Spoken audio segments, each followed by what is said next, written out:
Welcome to Faith in 5, a weekly video devotional designed to discuss practical spiritual concepts in 5 minutes or less. I'm your host, Mark Vandella. I regularly have conversations with couples about how to improve their relationships, what to do better, and honestly, I love it because it challenges me to be better inside of my own relationships. But one thing it always does is, somebody always throws me a curveball or the question I can't answer, and it always causes me to go back to work and study and research and read more so that I could provide as many resources, as many options, as many things to help them think through what their relationship looks like. And one of those books that I turn to often is by Bill Hybels. It's called Marriage, and then the subtitle is Real Intimacy. And in that book, Bill talks about a number of things that he kind of ran into in the early years of his marriage, the things that he's learned, and he does a great job of putting words to many of the things that we struggle to kind of communicate.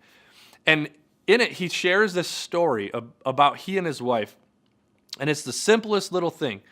But one day he comes downstairs getting ready for work and is about to leave, and his wife says, "Hey, Bill, the garbage disposal is broken." And he says, "Great, sounds good. Why don't you call somebody to fix it while I'm gone? And when I'm home, we'll talk about it and make sure it gets taken care of." And he said he looked across the room and realized that was not the right thing to say, because he was raised in a home that basically, if something was fixed, you called the appropriate person to fix it. He was raised that why waste money and time fixing things you don't understand? But his wife was raised in a home where dad and brothers always fixed things. And so when he said, "Yeah, why don't you just call somebody?" she thought, "Isn't that your job to fix it? Not even your job to call, but it's your job to fix it. That's what you do." And he said in that moment, it turned into this big fight. The littlest thing, a garbage disposal, blew up into a huge fight because they had different ideas, different experiences, and different upbringings. See, it doesn't matter if it's a garbage disposal, a clean counter, whether or not the toilet seat's up or down, whether your car is clean, or heaven forbid, what's for dinner, right? We have these issues, we have these disagreements in any of our relationships, whether they're marriage relationships, kid relationships, or friend relationships. We all have a series of different experiences, different natural wirings, and different skills and abilities that we bring to the table. And apart, we have these two separate things. And me as a person by myself, there's some things I'm good at, some things I'm not good at.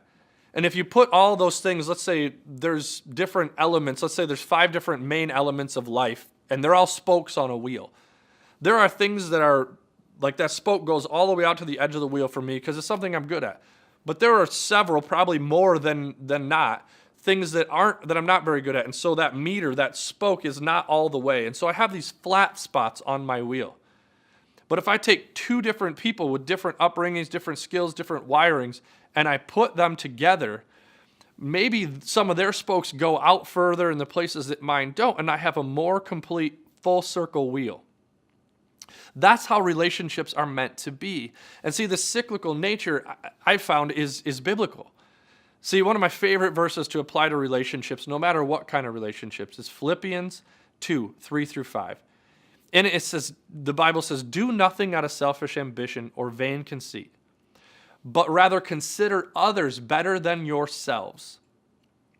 See, if we put other people in front of ourselves, we look beyond our own interests, and we look to serve others, then when we do that, we take 2 separate people and we make this full circle. The Bible goes on to say, verse 5 says, you should be more like the way Jesus approached this world. You should be more like Jesus.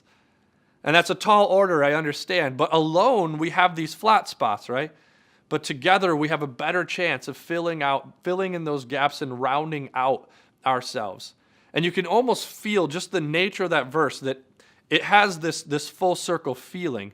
Because if you're interested in making your relationships more well-rounded, then if you apply this principle, if I serve you, if I serve others, and I ask, what can I do for you? I put myself aside long enough. I ask, what can I do for you? How can I help you? What do you need? that when I do that, when I extend that, there's more chance that that person will do the same back for me. And then we end up taking two very different people with different preferences, different ideas, different upbringings, and making this more full circle.